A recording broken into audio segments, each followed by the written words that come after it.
My love of books is probably only matched by my love of movies. I adore movies. I love film as a medium. I talk about it on here now and again. I try to, keep the focus to feed the algorithm and make it happy. But I really do love movies. And it's something I would like to talk about more on here.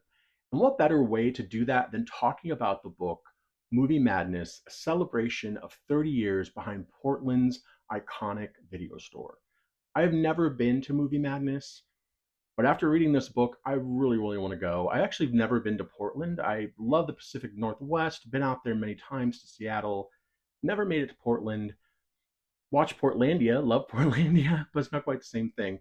So I would love to go out there, and Movie Madness is definitely going to be on my list. So this is more of like a bookazine, and you may have noticed I've been reading some lighter material. That's because I did that on purpose because this is the month of my book release, and I knew I was going to have a lot to do. So I tried to keep my reading a little bit lighter. And this was the perfect, just sort of morsel. Very nicely designed. It's color inside. It's got a fantastic introductory article from Todd Haynes, who is a Portland filmmaker. He did Carol and Velvet Goldmine and Velvet Underground and a few other movies I'm forgetting right now. But he does a sort of this introductory article, and then it goes on with a interview with the owner of Movie Madness, with a former owner, before he retired. And several of the staff members, they kind of dive deep into the archives of their really cool movie memorabilia collection, which looks awesome, and talks a little bit about how the video store came to be, how it's changed over the years. There's even a neat section on the floor plans of the video stores and how it's evolved. One of the things I really loved about this is I was a video store kid. I grew up going to the video store. I don't really have so much of a nostalgia for Blockbuster. I mean, I went to Blockbuster, it was fine, but the ones I really have a big nostalgia for are the local mom and pop stores that I used to go to. My friend Bobby and I would ride our bikes to the local video store.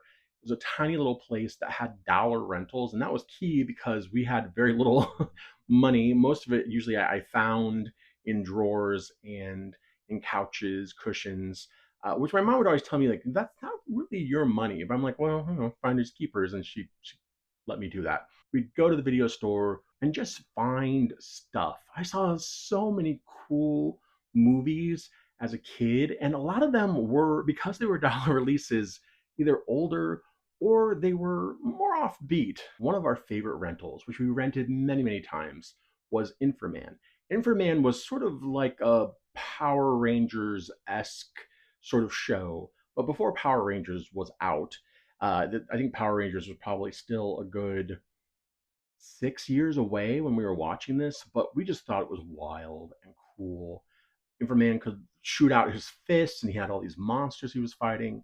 It's such a great memory. We also rented things like Caligula, which we probably shouldn't have been renting. I think it was the cut down version of it, but I think the back of the box might have intimated how controversial it was, and maybe there was some, sack stuff in there. So we rented it, and we're disappointed that there was a whole movie. I think any of the stuff that was in there, I still haven't watched that movie, but I think any of the stuff in there that might have been titillating or controversial was cut out of the version we saw. So it was really fun to read this book and kind of connect with some of those memories and my love of VHS stores. I'm all for digital stuff. Believe me, I have way too much stuff in general. So the idea of having these digital things that we can access is appealing to me. But one of the things I think a digital landscape can never really recreate, and this goes for books and movies, is this idea of browsing. Yeah, you can go to a website and browse the titles, but it is just not the same. It really is not. There is something about being in a physical location, being able to pick up boxes.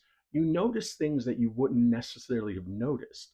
You go to sections that you wouldn't necessarily have gone to. You also lack the social aspects of it, which admittedly, I am not necessarily the kind of person who just reaches out to people. I'm a pretty shy person, but patron to patron, you pick something up and then have someone else come along and say, "Oh, that was really cool." Happened quite a bit. And I really do kind of miss those days. One of the other cool aspects of this is they talk a lot about film preservation and the role that movie madness plays in keeping hold of these movies that are frankly just being lost all the time every time we go to a new format. So when we go from film to VHS to DVD to Blu-ray to digital to streaming, there's always a set of movies, really great movies and entertainment and television that just gets lost to time. So I was really excited to learn more about this place. I definitely want to get there someday soon. And if you happen to see this somewhere, I don't even know where all of this is available, but if you happen to grab a copy, I'd recommend it because if you are a film fan, it's a really fun short read.